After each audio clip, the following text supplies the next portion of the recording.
diskusi sama Mas Ipung terkait dengan dinamika internal PDIP gitu ya. Langsung saja mungkin bisa disampaikan sama Mas Ipung. Ya, nanti kenapa? Seperti yang disampaikan tadi, untuk pembahasan hari ini itu terkait bursa yang ada di salah satu internal partai yang lagi hangat itu pembahasan terkait Puan versus Ganjar. Nah, mungkin untuk selebihnya mungkin dari kacamata Mas itu sendiri gimana kalau terkait itu? Saya menggambarkan atau analogikan ini kalau di dalam pentas wayang itu perang pertama. Jadi perang pertama itu yang masih jam 8, jam 9 atau perang gagal. Ya rame tapi nanti nggak jadi perang benar gitu loh terus. Nah, artinya ini sebagai pemanasan atau ya penjajakan gitu dari tokoh tersebut, Mbak Puan dan Mas Ganjar. Dari sisi politik praktis, hasil Pilpres 2024 sebenarnya masih jauh, masih 3 tahun ya. Yang itu yang saya sebut bahwa dalam pertarungan sebenarnya masih jauh, ini masih di awal-awal. Atau dalam pentas teater wayang itu perang awal ya, nggak beneran, nggak perang yang beneran.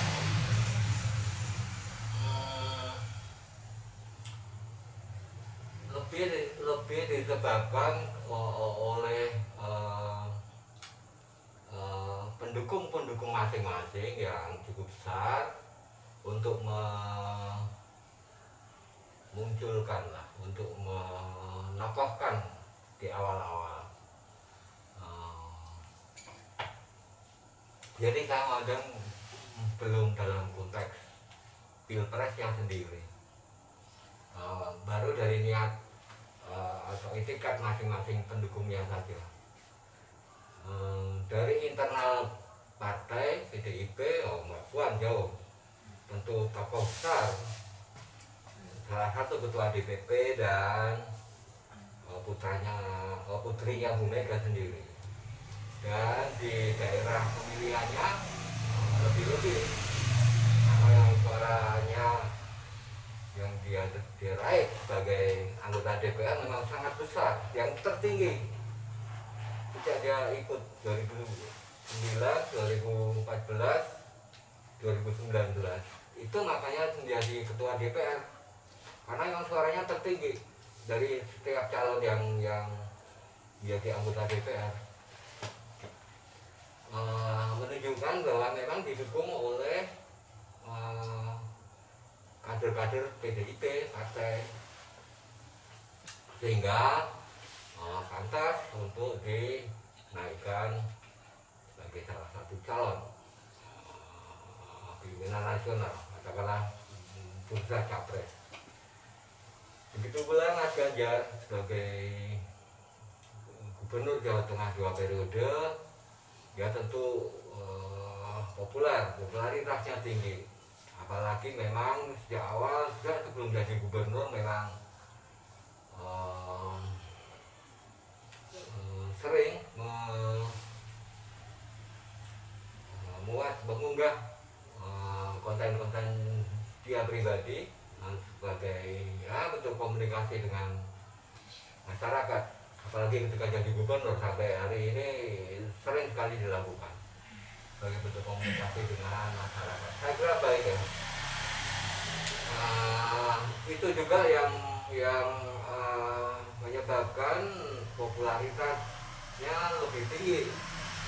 Pada sementara paling tinggi di antara tokoh-tokoh yang lain itu bursa capres, karena memang sering mengunggah di media sosial.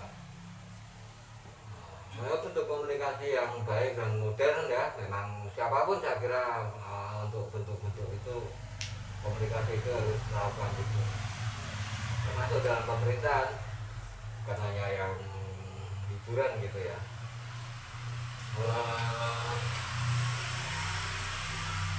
Terus gini Mas, bahwa ini kan karena masih pun kan emang range waktunya itu kan masih begitu jauh, masih begitu lama. Terus kenapa sih harus hari ini isu itu harus sudah digoreng dulu gitu kan? Sebenarnya benefitnya apa sih? Pasti kan untuk nanti biasanya ya yang terjadi ya, sepengalaman saya selama ini sepengalaman saya ketika nanti sudah dekat waktunya, nama yang akan dikeluarkan itu pasti berbeda gitu, biasanya kan seperti itu. Dan ini kan yang dilihat itu kan faktor internal sama eksternal. Faktor X itu calonnya itu Ganjar dan nggak tahu nanti calon wakilnya siapa. Terus faktor internal itu internal dari partai tersebut itu si Mbak Puan, dan itu nggak tahu wakilnya siapa. Apa mungkin sekarang isu hari ini itu digoreng mereka berdua dan itu nanti bakal disatukan atau bagaimana, kan banyak banget probabilitasnya itu. Jadi menurut Mas gimana?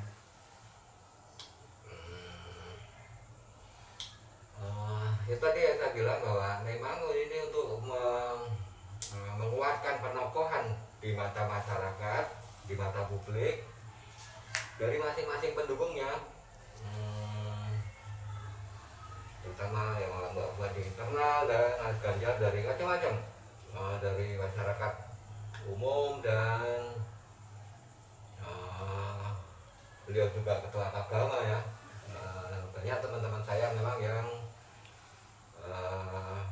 mendukung Mas Ganjar juga sejak pemilihan agama di Denpasar tahun 2019 akhir. Memang punya perencanaan atau arah untuk sampai Pilpres.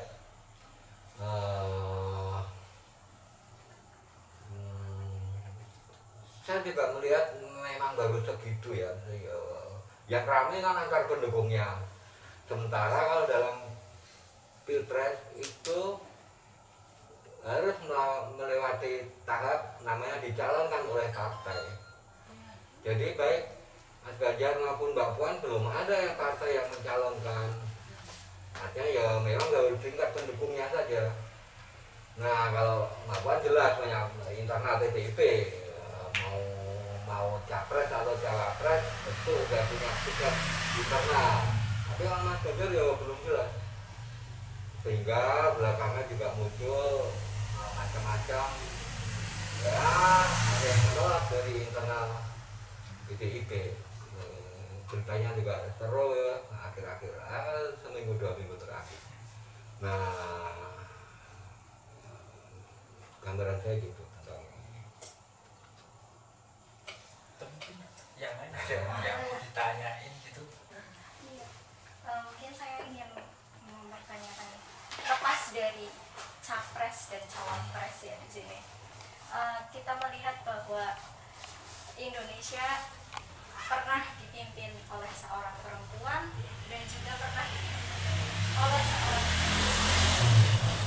dan dari masa ke masa peradaban perempuan mulai dari perempuan hanya gender muda hingga saat ini kesetaraan gender antara perempuan dan laki-laki itu disamaratakan. Itu bagaimana sih menurut pandangan Mas Ipung sebagai senior melihat kepemimpinan apabila dipegang oleh seorang perempuan itu bagaimana? Dan apakah mampukah kita sebagai perempuan kita itu bisa memimpin negeri ini? Jadi di sini kan banyak perempuan. Ini untuk motivasi kita, barangkali ada yang mau nyalon ya jadi presiden. Entah itu nanti tahun berapa, itu pasti akan kita ingat terus deh gitu. Ya tentu mampu dong, soal kemampuan. Teman-teman harus tahu hari ini di seluruh dunia ada kira-kira kalau saya nggak salah 11 pemimpin negara luar biasa ya. Pemimpin Jerman namanya kanselir ya, atau presiden ya, atau perdana menteri ya. Tapi bahasa Jerman mereka istilahnya kanselir. Perempuan Angela Merkel. Wah, terkenal sekali. Iya. Jerman adalah negeri terbesar di Eropa Barat. Nah, Selandia Baru, yang tatoan tuh,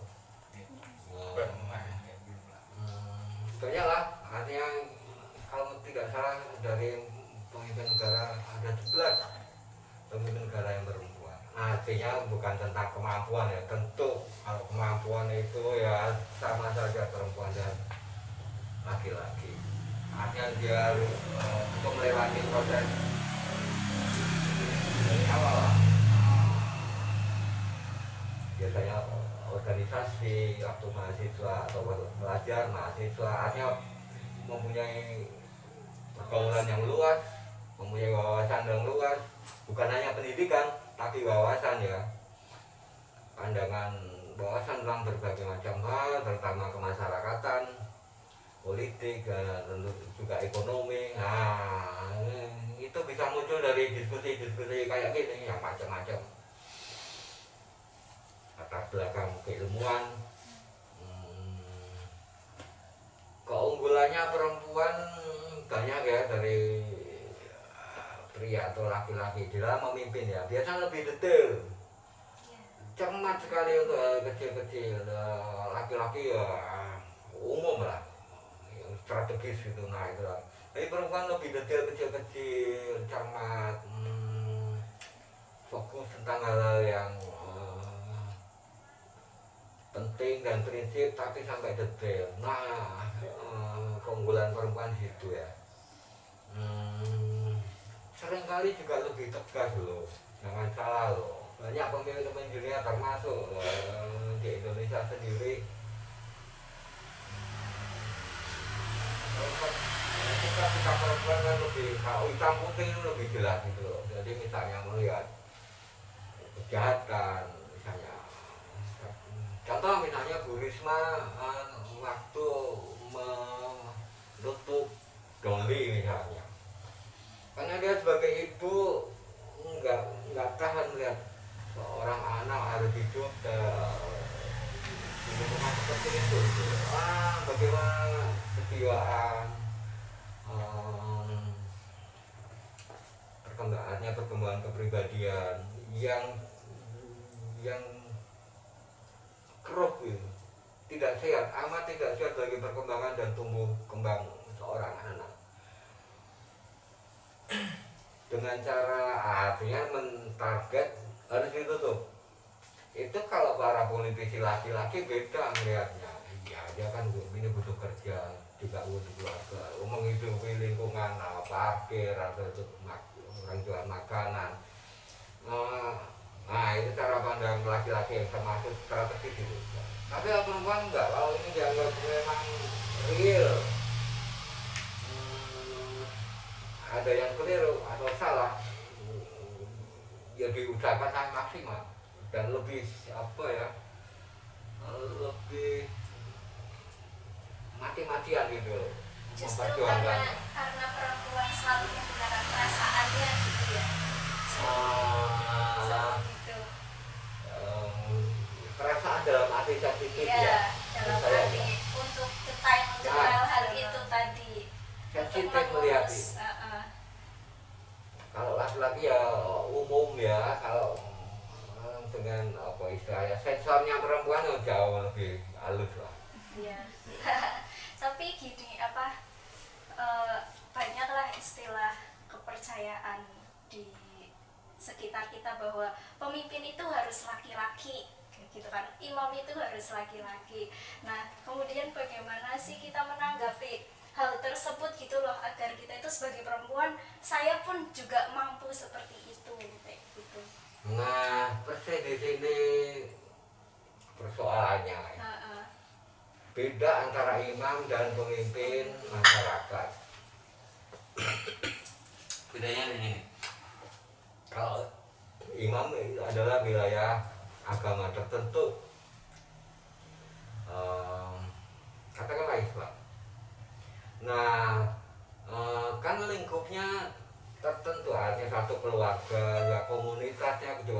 komunitas muslim gitu ya. Kepemimpinannya yang dipakai, katakanlah kalau itu dianggap kepemimpinan itu orang yang di depan, juga beda biasanya juga berkaitan dengan nilai-nilai komunitas tersebut. Tapi kalau pemimpin publik atau pemimpin masyarakat, katakanlah yang paling tinggi namanya pemimpin negara, mau levelnya dari katakanlah lurah sampai presiden, namanya pemimpin kenegaraan ya, pemerintahan, kan ya beda. Satu, masyarakatnya juga majemuk, urusannya juga memang urusan publik itu, bukan dengan nilai-nilai keagamaan, memang urusan yang ngurusin masyarakat, ngurusin itulah pemerintahan yang memang urusan biasa, tidak, bukan karena laki-laki perempuan, enggak, artinya sama, mau perempuan mau laki-laki, kalau memang dia mampu menguasai persoalan dan bisa menjalankan tugas tersebut dengan baik, barangkali juga malah saya yakin kok perempuan jauh lebih baik ya. Tidak ada persoalan di pemerintahan umum. Sehingga misalnya ya banyak loh bupati-bupati yang Jawa Timur misalnya, nah Sulawesi banyak lah, saya mau bilang ya itu luar biasa. Menurut saya Indonesia maju ya, jangan salah loh, maju loh perempuan gitu. Sama besar loh, nggak perlu ada pikiran itu orang ya laki-laki dulu lah, enggak. Kadang kan ada yang masih pro seperti itu, bahwa anggapannya pemimpin itu harus laki-laki. Yo siapa lah, nyatanya Iya. enggak gitu. Menurut saya ya tidak lah. Tidak. Atau memang kenyataannya enggak gitu loh. Iya. Kalau memang lebih menonjol dan lebih tampil dan lebih apa ya, kita melayani hati masyarakat ya pasti jadi lah. Saya bisa bilang pasti didukung. Tidak boleh kecil hati untuk jadi mengajukan diri menjadi pemimpin di masyarakat. Enggak boleh. Memang mampu kok. Nah, Kalau mampu kenapa tidak? iya dong, iya dong. Nah, perasaan-perasaan bias itu bahasanya bias gender ya, bias karena gender enggak boleh. Orang kerjanya sama kok, bukan karena sifat laki-laki dan perempuannya, bukan nilainya, bukan nilai-nilai tertentu. Memang persoalan masyarakat itu ya hal yang biasa. Ayo yang lain. Enggak boleh dong, enggak, saya menanyakan apalagi teman-teman ya aktivis ya enggak dong. Wah, banyak lah. Barangkali kalau situasi akhir-akhir ini yang lebih banyak perempuannya ya, saya melihatnya gitu loh. Udah mulai menonjol para pemimpin perempuan sekarang.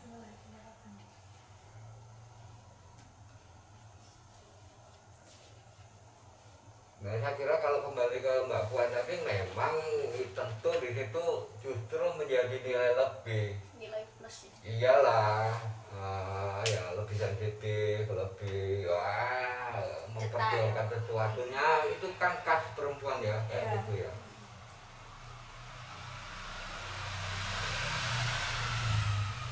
Ambil diminum loh, apa itunya tuh, kalau diambilin apa ya? Ini kita tadi sudah. Nah,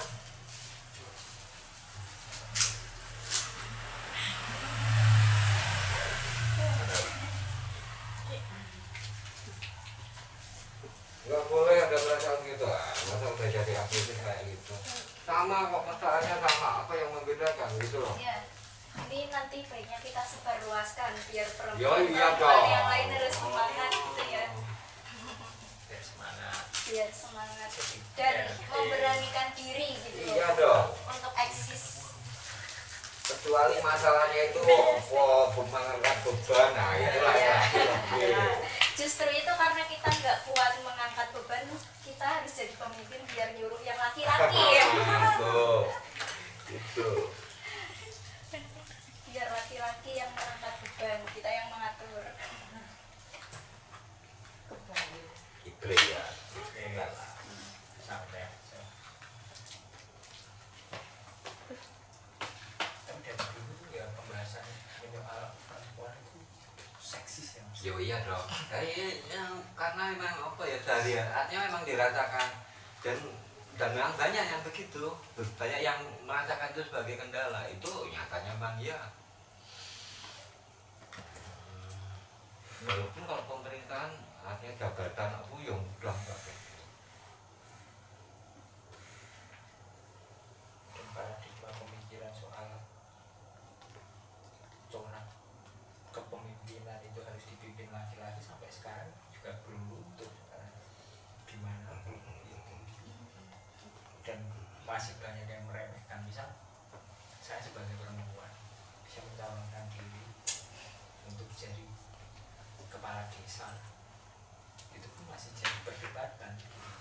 Kalau di ruang lingkup yang kecil oke lah, mungkin kalau ruang lingkup yang lebih besar mudah untuk pengelompokan datanya, pengelompokan data ada dalam artian banyak yang berpikir terbuka untuk soal itu. Tapi kalau untuk tataran ruang lingkup yang kecil kayak desa, itu kan pasti masih berpikir bahwasanya ya ojo pemimpin bulanan gitu, gitu.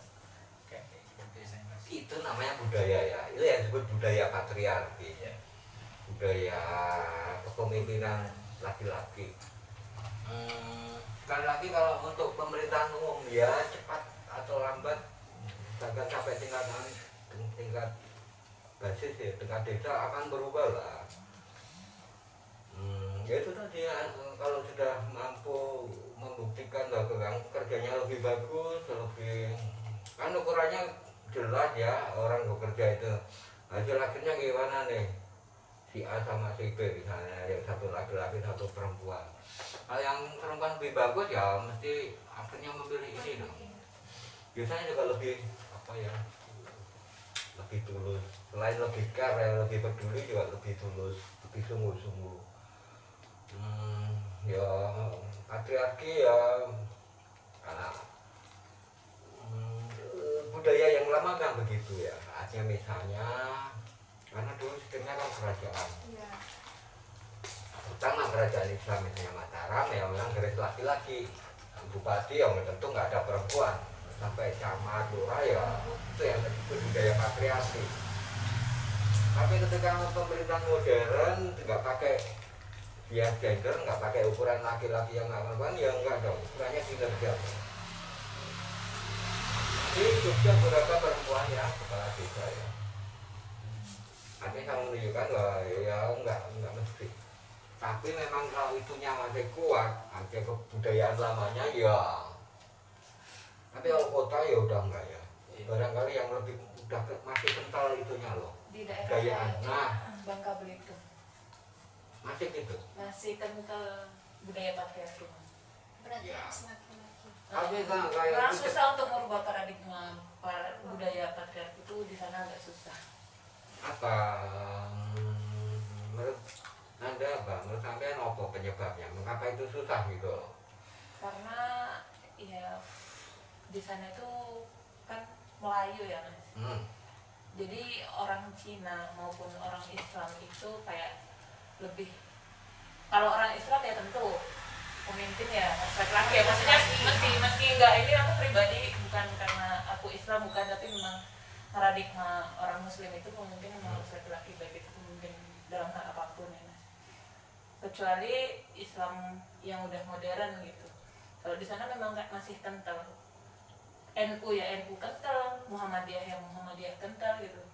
Cina pun begitu. Di sana kalau perempuan-perempuan Cina itu lebih enggak memperbudulikan persoalan pemerintahan gitu loh. Malah ya udah kalian aja yang laki-laki ngurusinnya kayak gitu. Khususnya di rumah tangga doang. Iya. Ya istilahnya antara wilayah keluar, wilayah publik sama wilayah domestik itu rumah lah, kerjaan rumah. Nah itu yang disebut budaya patriarki. Memang budaya lama seperti itu, karena pembagian kerjanya begitu, laki-laki keluar rumah bekerja, yang perempuan ngurus rumah tangga. Nah di dalam peradaban masyarakat yang modern sudah tidak saklek ya, tidak full bentuk itu lagi, bentuk apa ya, adab ya, apa bentuk sehari-hari yang seperti itu, pola seperti itu udah enggak. Misalnya ya laki-laki bekerja, perempuan juga bekerja. Ya, itu kan menunjukkan bahwa nggak bisa dipilah menjadi urusan publik sama domestik, urusan keluar dan di dalam rumah. Sehingga lebih terbuka. Memang kalau masyarakat perkotaan dan masyarakat yang lebih modern, artinya ya memang itu yang berubah juga. Pola-pola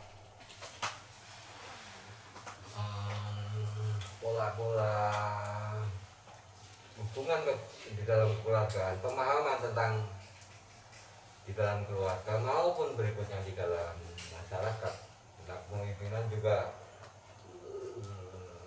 lebih terbuka.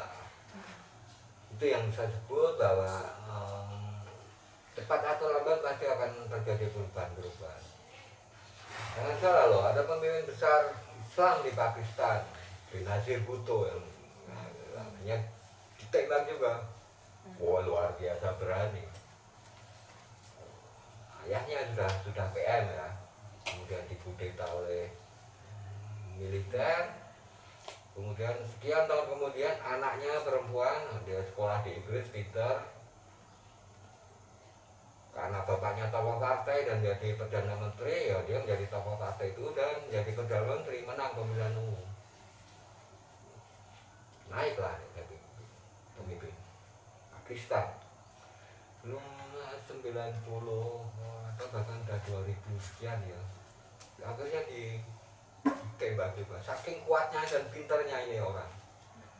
Tahu dia kalau dari udah jadi PM kalah terus mau pulang lagi, dia tahu kalau pulang lagi itu mau kemungkinan bisa ditembak atau dibunuh, tetap dia nekat pulang. Nah, namun tanda kepemimpinan politik di dunia Islam juga kalau yang terbuka ya ada contohnya, dia bisa sampai tingkat tertinggi. Pakistan termasuk konservatif loh.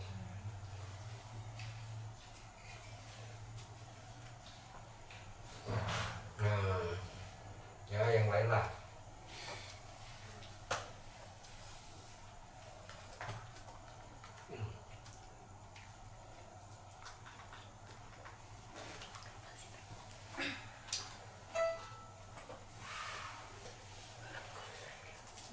Sebenarnya mungkin itu mau tanya tim aja di Bajau. Ini kalau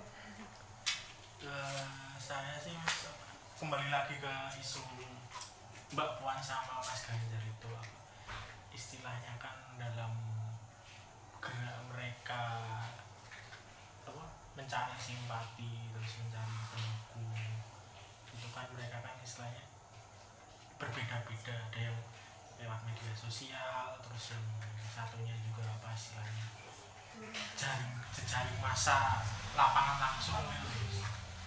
Kalau menurut Mas tuh lihat tuh apakah yang lebih efektif tuh mencari suara tuh apakah harus di lapangan massa itu kayak zaman dulu itu kayak zamannya Soekarno mengerahkan massa di lapangan, atau misalnya mulai mengikuti perkembangan zaman itu kayak Pak Ganjar kan lebih aktif di media sosial gitu. Apakah semuanya tuh efektif atau istilahnya ya ada kurang lebihnya gitu lah. Saya lihat memang Pak Ganjar tuh memang aktif banget di Twitter sama di Facebook, di YouTube pun juga interaktif juga, saling membalas gitu, nggak cuma posting udah nggak kayak gitu. balas komenan juga. Artinya komunikasinya lewat media itu berjalan ya. Iya, bagus. Ganjar ya sebelum gubernur memang itu di awal-awal Facebook, populer sekali. Artinya memang dia terampil ya memanfaatkan media sama medsos sebagai bentuk komunikasi publik.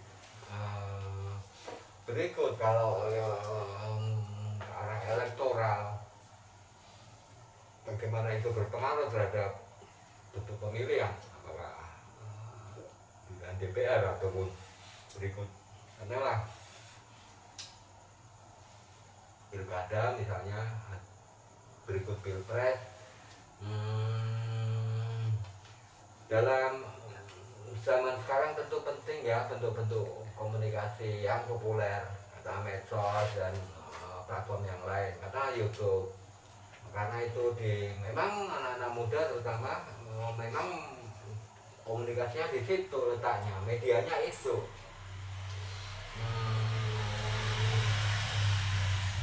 Dan efektif sekali.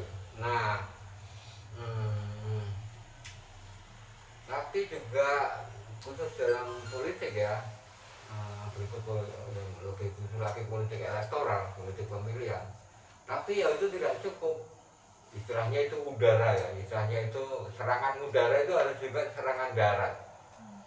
Basis massa yang real, mendekati kontak langsung dan dikenal oleh konstituennya, orang-orang pemilihnya sendiri, ya itu yang disebut hal di darat, dijaring di darat. Nah itu juga sama pentingnya konteks politik loh ya, termasuk politik pemilihan, politik elektoral. Contohnya ini, contoh ini, bagaimanapun dia harus ceritain. Pilgub terakhir Ganjar Jawa Tengah itu kompas sejak hari pertama sampai hari coblosan pilgub, atau hasil surveinya elektabilitas, bukan hanya popularitas loh ya, elektabilitas Ganjar 75% sejak hari pertama. Dari coblosan saya dan berdua teman ya biasalah kalau pas hari itu ngobrol ngopi-ngopi itu sambil tebak-tebakan berapa, tebakannya berapa. Tempat saya itu menawarkannya orang kui mas, kan itu mas, batasnya itu 60%, di atas 60 atau di bawah 60. Dua teman saya jawab, saya naik kue piro mas? Wah kalau saya sih kira-kira 62 sampai 65 lah. Memang nggak nyampe, saya sepakat angka batasnya 60 kalau mau tebak-tebakan. Dua teman saya yang lebih muda dari saya juga enggak, di bawah 60. Hasilnya berapa? 58 kok. Saya mau mengatakan bahwa survei itu bukan ukuran, atau ukuran terpenting juga bukan. Banyak ukuran-ukuran yang lain untuk mengenali itu memahami lebih cermat ya. Bukan satu-satunya ukuran. Karena ya memang itu ukuran yang paling umum ya. Memang harus dicek langsung seberapa besar pendukungnya. Nah, ini pelajaran buat teman-teman deh. Kalau teman-teman suka masalah sosial, masyarakatan, juga termasuk politiknya, nanti lebih cermat dari angka-angka yang beredar atau kehebohan di medsos itu, ngerti bahwa ini beneran enggak. Makanya ya sektornya itu lebih tajam. Oh ini benar, oh ini enggak nyampe nih segini. Lama-lama ngerti. Karena apa? Karena dicek di lapangan. Karena teman-teman juga nah, orang bisa ngerti karena dia ngecek gitu loh. Punya teman di sana tanya ini tenang enggak sih, oh ya biasa kan. Nah misalnya, oh berarti ya nggak kuat itu. Semakin punya banyak teman yang dijaring di lapangan, semakin memang ukuran terpenting, lebih penting itu untuk ukuran sesungguhnya yang real. Nah jadi ada ukuran yang istilahnya di udara gitu ya, di medsos, sama ukuran yang lebih real. Nah dua-duanya penting ya, tapi tidak bisa satu dan satunya jadi satu-satunya patokan, nggak bisa. Ya harus dua-duanya. Tuh ya siapa? Surya kira-kira gitu, nggak bisa salah satunya. Oh kejebak nanti kalau itu menjadi hal apalagi terpenting, nggak juga. Apalagi kalau media massa kan istilahnya ya ada yang istilahnya kayak robot atau apa, itu cuma menunggu aja, padahal di realita lapangannya tuh nggak ada sama sekali gitu. kemungkinan bisa gitu sih Mas. Ya apa ya, apa istilahnya ya robot tuh ya ya sama booster ya digaser gitu juga kan. Iya. Itu Akui saja, Bung. tapi itu yang fenomena medsos, artinya bukan hanya di Indonesia, di seluruh dunia gitu. Pemerintahan atau tokoh tertentu atau kekuatan politik menggunakan itu seolah-olah uang, seolah-olah yang memang itu bagian komunikasi politik terutama memang mempengaruhi sekali. Nah makanya kalau tahu realitanya harus dicek di lapangan, benar nggak sih gini-gini ya. Kalau ternyata ya enggak, nah berarti nggak sebesar itu. Gambaran umumnya kira-kira itu. Tapi untuk sementara ini apa namanya? Elektabilitas. Iya, itu apa namanya masih jadi Tingkat masih popularitas ya, masih popularitas itu dikenal populer. Kalau elektabilitas itu orang sudah mau memilih. Kalau popularitas masih dikenal dulu. Menurut saya masih ya elektabilitas ya sudah ya. Populer tentu itu tokoh-tokoh terkenal ya. Berarti kan apa itu poin-poinnya. Nanti kalau udah menjelang-menjelang tuh dua-duanya dengan popularitas dan elektabilitas. Nah memang elektabilitas ya, tingkat keterpilihan kalau dijadikan benar di hari ini di hari survei itu kira-kira hasil menurut surveinya tersebut kira-kira berapa ya, memang begitu. Ya kalau hari ini kan yang informasi yang tersebar terkait data tersebut itu kan baru informasi terkait popularitas Ya gitu. Kalau untuk survei elektabilitasnya biasanya mepet-mepet aja. Dan itu pun juga serangan udara itu juga Serangan fajar ya. serangan udara itu juga sepenuhnya akurat loh. Kasat mata. saya percaya sih kalau soal itu memang media kan hari ini dijadikan sebagai alat politik udah lama juga sih dari dulu. Terus kan untuk partai menaungi dua orang tersebut itu kan kurang lebih kalau nggak salah ya, saya pernah baca itu elektabilitas ya, mungkin elektabilitasnya itu kan menghimpun suara, dalam menghimpun suara rakyat Indonesia itu sekitar 19-20%. Nah kayak gitu, dengan adanya dua calon ini mempengaruhi nggak sih angka tersebut itu? Nah Kan pasti terpecah tuh Mas. Internalnya. Nah, ya sekarang sebelum saya menjawab teman-teman jawab menurut lo gini. kalau menurut saya sendiri ya mungkin terpecah sih. Ya, dengan ada dua calon yang katakanlah Sama. berebut gitu.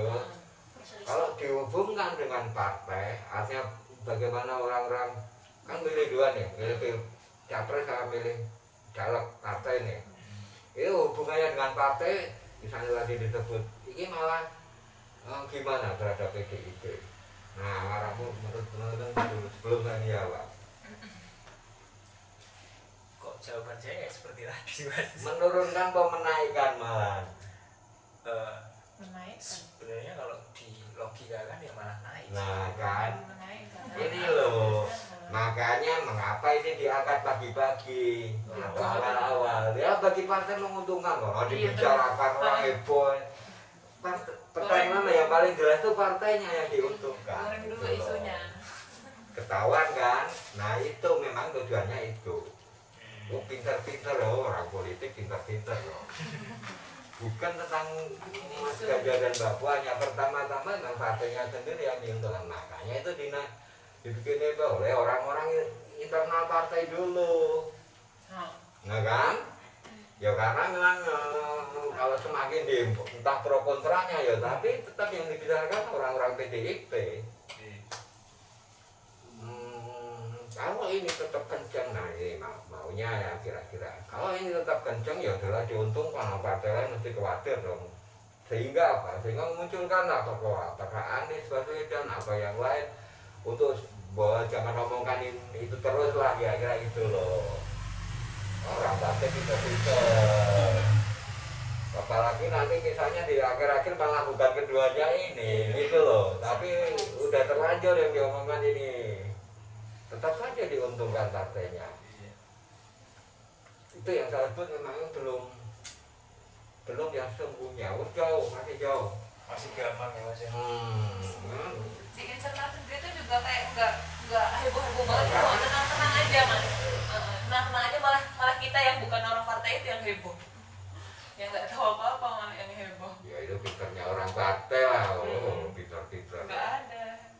Walaupun hari ini ya, atau kemarin Jawa Timur ada raker, rapat kerja partai, memang ada kan poster-poster dan baliho yang pengakuan apa,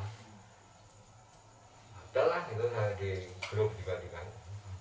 Ya memang dukungan internal, karena bagaimanapun kalau itu masuk di medsos dan orang membicarakan, partainya diuntungkan, digosipin itu diuntungkan lah. Terindoktrinasi secara tidak langsung ya PDI. Ya masuk ruang dulu lah, istilahnya masuk ruang pembicaraan. Orang membicarakan itu, walaupun nanti akhirnya bukan keduanya itu. Pintar kan orang-orang politik. Saya terbuka aja. Ya banyak lah tuh, duanya teman-teman dekat saya ya, mau di kelompoknya Mas Ganjar atau Mbak Puan ya. Ya kalau dua-duanya juga ya ring-ring kita lah, banyak teman-teman kita di keduanya. Terus sekarang kan menyikapi apa ya, menanggapi bonus demografis ini kan banyak banget generasi milenial, dan pasti kan dalam ruang lingkup bonus demografi ini pasti akan dimanfaatkan oleh mereka. Kalau menurut pencermatan Mas Ibnu sendiri, kira-kira pemilih-pemilih muda ini bakal larinya kemana ya Mas ya? Kalau dilihat dari segi kompetensi keduanya itu kan, yang pertama Mas Ganjar itu sering keluar melalui publik, sosial media. Dia Nah, malah ke pemuda dia. Mbak Puan ini kan lebih masif lah ya, masif gitu kan. Nah ini bagaimana? Tapi kan kalau untuk soal suara kan bisa digarap oleh timnya gitu kan biasanya.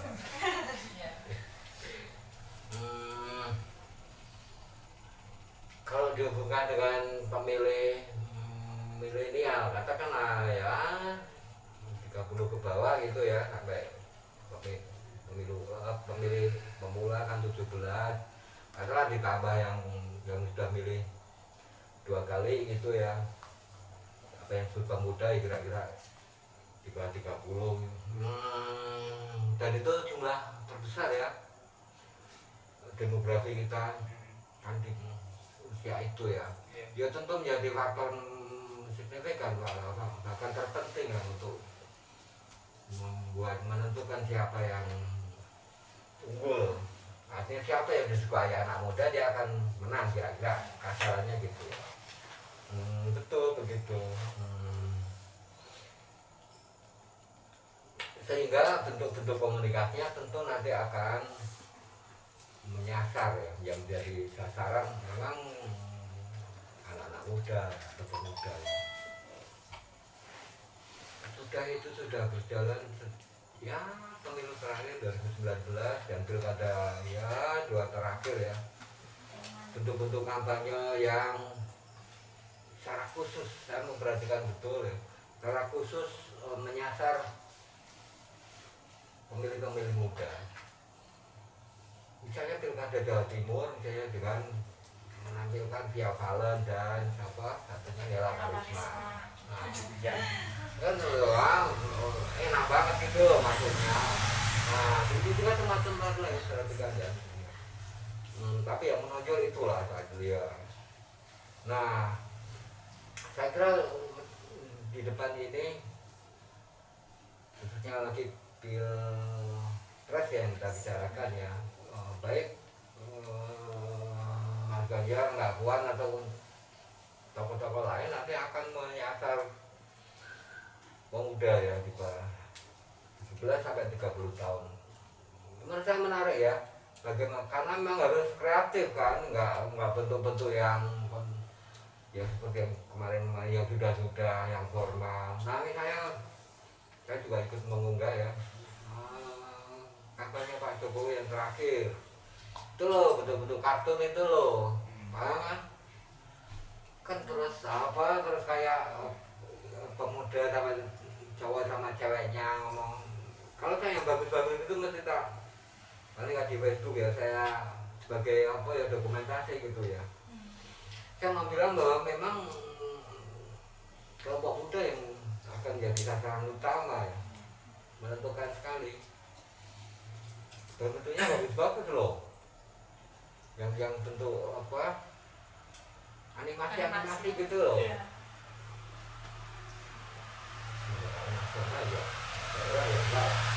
Ya kalau umpamanya kita terfokus sama dua tokoh ini, sesuai pencermatan Mas itu pemilih muda ini ranahnya tuh kemana sih, ke arah mana sih, lebih dekat ke Mbak Puan atau ke Mas Ganjar? Ya kalau pilihannya Ganjar sama Mbak Puan ya Ganjar. Mudah loh ya, mudah loh ya. Karena ya lebih akrab saja dan lebih mudah dijangkau, artinya dengan medsos dan lebih banyak dan lebih akrab, itu yang lebih mudah dijangkau, lebih mudah dikenal. Karena Mbak Puan ya harus orang partai, kalau orang biasa ya mana mengaksesnya, itu yang disebut lebih mudah dijangkau. Ganjar ya. Nah makanya kalau nanti menjadi lebih dekat, hal kayak gini mesti ditutup ya, artinya tentu lebih banyak yang misalnya Mbak Puan lebih banyak di medsos dan tentunya lah YouTube misalnya. Nah sementara ini kalau dua tokoh itu ya Mas Ganjar yang paling dikenal, yang paling mudah dijangkau ya. Itu ibarat kayak di meja ini kayak menu itu loh. Kalau menunya diadakan terus ya mesti orang lebih mudah menjangkau dong. Tapi kalau nggak ada ya gimana? Jumlahnya saja sedikit misalnya. Tapi kan sekarang Mbak Puan kan juga ikut aktif juga di sosial media. Makanya belakangan ya. Iya belakangan ini. TikTok kan ya. Iya. Apalagi pas kayak sindiran di sosial media itu, yang kalau kerja itu di lapangan bukan di medsos. Habis itu langsung membuat komunitas Mbak Puan gitu. Yang terakhirnya nggak ngikuti. Tapi kalau yang itu yang itu saya adalah lihat ya ramai lah. Iya. Ya biasa lah gitu. Ya keras ya. Ya itu makanya beberapa ya pendukung Mas Ganjar ya membalas ya. Tapi ya berarti nanti kan ini ada dua capres ya, Mas, dari Mas Ganjar sama Mbak Puan. Berarti nanti yang akan dipilih sama Bu Mega itu udah pasti Mbak Puan gitu. Belum pasti apakah baik Mbak Puan maupun Mas Ganjar juga belum pasti seperti yang bilang tadi. Belum. Ya bukan semata-mata Bu Mega ya, karena ya lewat rapat nasional mereka saya ketua ya, tapi ya tetap pakai karena pertimbangan daerah-daerah kan, bagaimana dukungan ya, ada mekanismenya lah. Belum sampai diputuskan, belum, jauh masih digoreng dulu ya intinya malah mau kampanyekan partainya. Kalau sekarang orang juga belum tentu keduanya kok. Tapi mungkin gak sih nanti Jokowi akan masuk lagi gitu. Nah itu isu lain ya. 3 periode. Nah ya itu ada isu sering-sering terkait dengan Pak Jokowi juga. Ya makanya ada Jokowi Puan, Jokowi Prabowo, ada Jokowi siapa? Puan. Nanti Nah, ada Anies juga. Prabowo Puan. Iya, ada Anies juga. Anies Puan. Atau Puan Anies gitu kan. Jajan Puan ke Ganjar.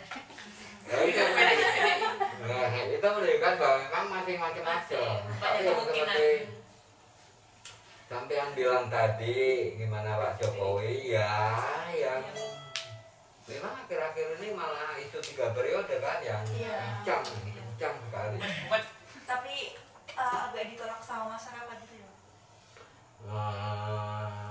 Menurut saya begitu ya, tapi 3 periode isu ya, isu itu katakanlah usulan ya atau arah ya. Ya, harus tidak bisa serta-merta langsung terjadi karena apa? Harus aturan itu harus melalui mengubah undang-undang dasar. Pilpres khusus pilpres. Kalau pilgub apa? Barangkali pakai undang-undang ya. Tapi kalau pilpres harus pakai undang-undang dasar. Karena di undang-undang dasar sampai hari ini jabatan presiden maksimal 2 kali. Kalau mau calonkan 3 kali harus diubah dulu. Tetap bisa karena misalnya Pak Jokowi didukung oleh sekian partai macam-macam. Nah, ada kemungkinan loh, jangan disepelekan. Sekalipun misalnya masyarakat luas itu banyak yang ya terbelah juga antara yang mendukung dan menolak 3 periode. Tapi sebagai kemungkinan ya tetap kemungkinan yang ramai ya. Kita lihat ini, menurut saya ini isu penting ya, karena ada yang mendorong betul. Memang ada yang mendorong, ya tentu saja lingkarannya Pak Jokowi kan. Ya kalau bisa lebih dari 2 ya tetap mau diteruskan.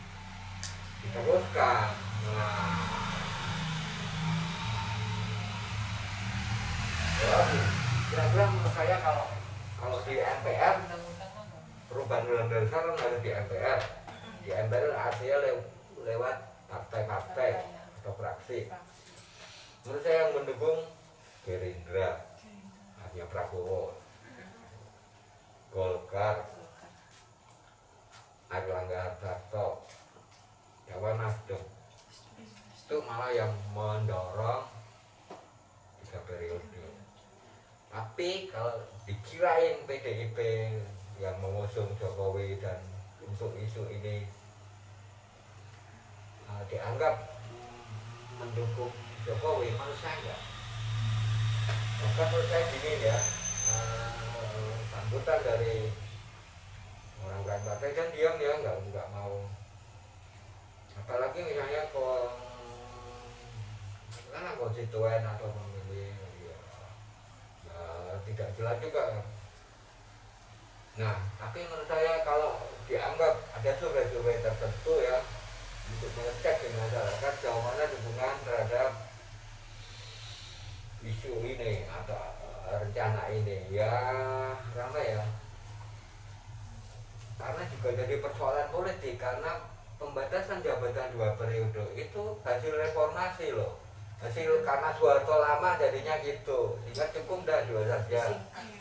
Nah, muatan politiknya itu kalau angkatan reformasi dulu, termasuk saya terlibat misalnya saat itu melawan pemerintahan Orde Baru ya karena itu. Nah itu sensitif, itu hasil katakanlah perjuangan politik angkatan itu untuk bahwa kekuasaan itu jangan terlalu lama, biar orang ya kalau terlalu lama kan memungkinkan korupsinya juga lebih besar. Nah, karena ada apa ya rumus politik itu kan salah satunya ini power time to corrupt, kekuasaan itu cenderung korup. Orang punya kekuasaan itu cenderung ngambil gitu, korup. Cenderung deh, tidak pasti loh ya. Tapi kekuasaan cenderung korup. Kekuasaan yang absolut, kekuasaan yang absolut, korupsinya absolut, mesti korupsi. Karena zaman baru, karena kekuasaan nggak ada yang mengontrol, terlalu kuat, militer dan Golkar kalau itu 70%, nggak ada yang berani. Sama ini ya loh, memang kekuasaannya besar ya, kemungkinan untuk mengambilnya, nggak ada yang berani mengontrol, lebih besar korupsinya. Nah itu yang ditolak oleh menurut saya banyak kan kalau aktivis menurut saya ditolak.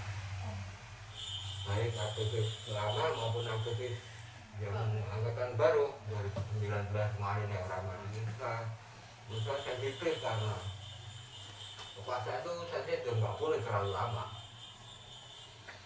Kalaupun katalah kelompoknya Jokowi mau meneruskan ya harus dengan orang baru dong, ada pemilihan baru dan ini nggak boleh orang lama dan ini.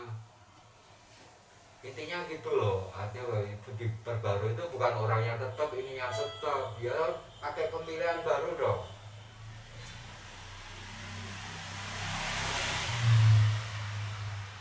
Artinya kalau itu memang didukung masyarakat dan aku tentu akan didukung loh, tapi bukan orang yang sama dong. Wow. Masa satu ring itu orangnya Jokowi itu kan enggak, kan ada macam-macam.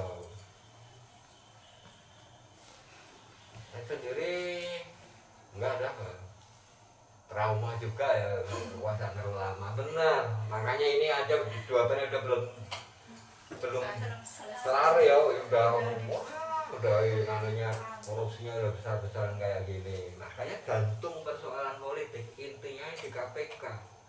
Karena di situ semua kasus-kasus besar itu jumlahnya dan melibatkan orang-orang penting. Nah kalau ininya tetap lama, ya ini aman dong, ada dijabai macam-macam. Hanya yang dirugikan masyarakat. Orang itu kegiatan pemerintahan, kegiatan politik ya harus dibuka, uangnya rakyat, bukan uang kecil lah. Ya makanya saya juga keras sih. Ya itu harus diungkap loh, itu hak kita, demokrasi loh. Kalau negara itu uangnya rakyat, APBN itu uangnya rakyat. Tak boleh oleh kekuasaan orang yang sedang berkuasa di seenaknya. Itu nggak boleh, itu kejahatan politik. Contoh yang paling keras, bayangin kalau hal kayak itu terjadi di Cina misalnya, udah dihabisin tuh tembak betul koruptor, karena musuh negara nomor 1 itu ya dari kekuasaan di internal yang khususnya lagi keuangan. Di Indonesia malah disepelekan karena ya elit kekuasaannya, elit politik katakanlah harus dibilang korup itu, malah membela gitu loh. Harusnya kan didorong, ya sudah dibersihin lah gitu loh. Kita kan maunya gitu. malah koruptornya dikasih penjara VIP. Iya. Dan dipotong-potong, misalnya 10 tahun jadi 4 tahun nih, nggak motong lagi itu ya. Dikasih AC makan restoran ya. Mereka itu serius ya. Paling serius kira-kira ya perusahaan korupsi di negeri ini bisa ambruk loh, bisa keropos. Negara-negara besar zaman dulu yang ambruk kayak Romawi, Fir'aun, itu kan karena pejabat-pejabatnya korup kayak gitu. Ada baca sejarah ya. Cina yang pertama sebelum Cina komunis itu kan berontak, Cina nasionalis, karena Cina nasionalisnya korup, tuan-tuan tanah itu berontaklah komunis. Komunis kan harus itulah, artinya revolusinya revolusi proletar, orang-orang miskin. Nah, menurut saya akan jadi persoalan serius ya. Kalau orang partai-partai sih ya didiemin orang jadi, karena diuntungkan ya. Kan jauh-jauh itu ya pilih DPR itu kan orang partai. Ya teman-teman sebagai aktivis sekarang tentu barangkali lebih paham ya situasi ya, isu-isu keras soal ini.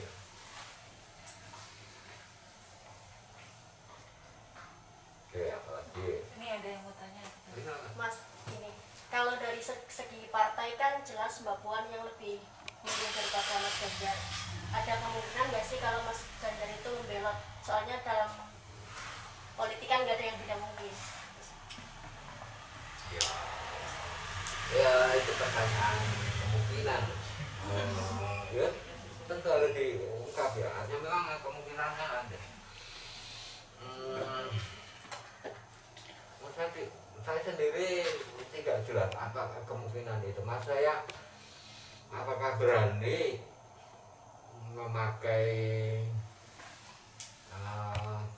kendaraan lain atau dicalonkan lewat partai lain. Banyak kan yang bilang ya udah lewat ada ini aja, siap menampung atau siap mencalonkan. Nah, sebagai kemungkinan tentu mungkin ya, tapi perkiraan saya kok saya juga nggak jelas ya apakah Mas Ganjar berani lewat yang lain di luar PDIP. Yang itu diuntungkan dong karena ini elektabilitasnya udah tinggi, udah terkenal kan. Minimal artinya yang mendukung Mas Ganjar jadi lebih dekat ke partai itu, walaupun juga tidak otomatis memilih partai tersebut, tapi kan lebih dekat, lebih simpatis juga. Nah, itulah mengapa saya bilang nggak yakin juga. Ini contohnya pendukung Mas Ganjar ya rata-rata ya, nasionalis, kebanyakan juga PDIP. Terus kalau misalnya yang buka pintunya PKS gitu, apa pemilihnya juga mau milih PKS? Saya kok sulit ya. Nah itu loh. Tapi PKS kalau Ganjar mau ya diuntungkan dong. Barangkali tetap ada yang nyangkut dan macam-macam. Itu misalnya kalau saya juga mendorong pada saya juga punya beberapa teman PKS, ya sudah dia sekalian itunya nasionalis saja gitu loh. Itu akan simpatik, akan naik dan akan, apalagi saya Mas Ganjar ada kemungkinan pindah kan bisa dapat lebih banyak gitu loh. Nah tapi pastian saya juga nggak yakin apakah Mas Ganjar berani melalui perahu lain, ibaratnya perahu ya, kendaraan ya, saya nggak yakin.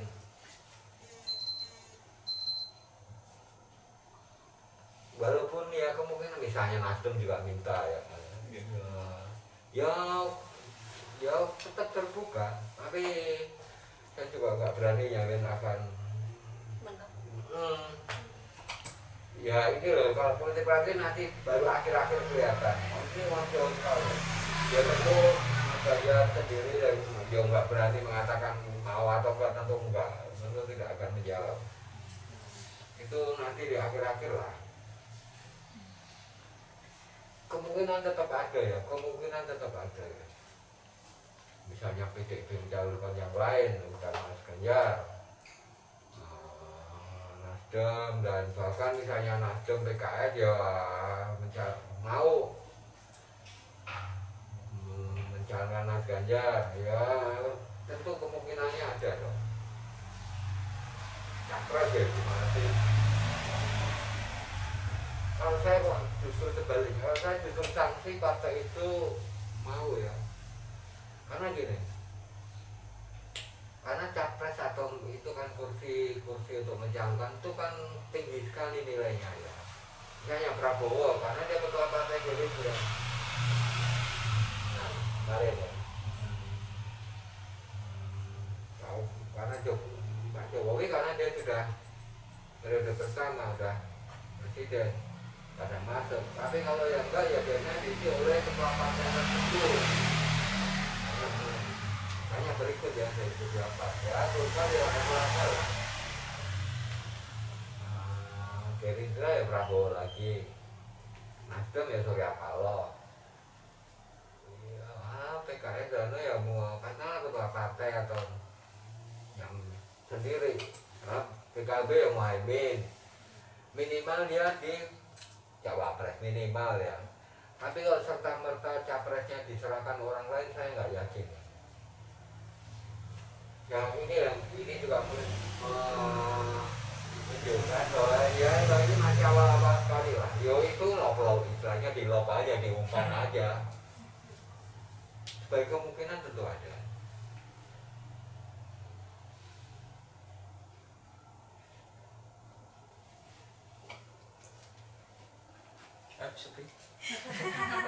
Ya ini seru-seruan gitu. Ya ini baru seru-seruan aja.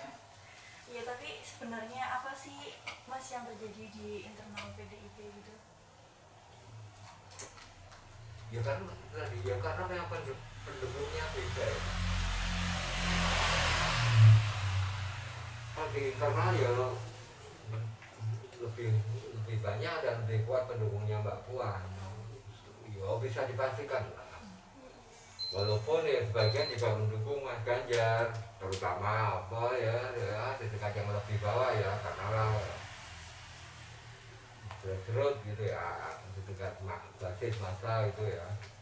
Tapi kalau yang struktural yang mengurus DPC, DPD, DPP ya banyak Mbak Puan jauh lebih kuat lah. Misalnya Tegak Lurus ya. Tapi kalau tingkat massa ya terbagi lah. Nah itu Tegak Lurus ya. Nah itu biasa di partai mana saja ada kelompok yang ini, kelompok yang itu biasa lah. Dan belum hasil akhirnya, belum pasti itu tadi loh, belum pasti akan Puan atau Mas Ganjar belum pasti. Kita sambil makan lah sampai aja. Udah, ini udah setengah lebih. Ada ya Mas ya? Gorengan itu.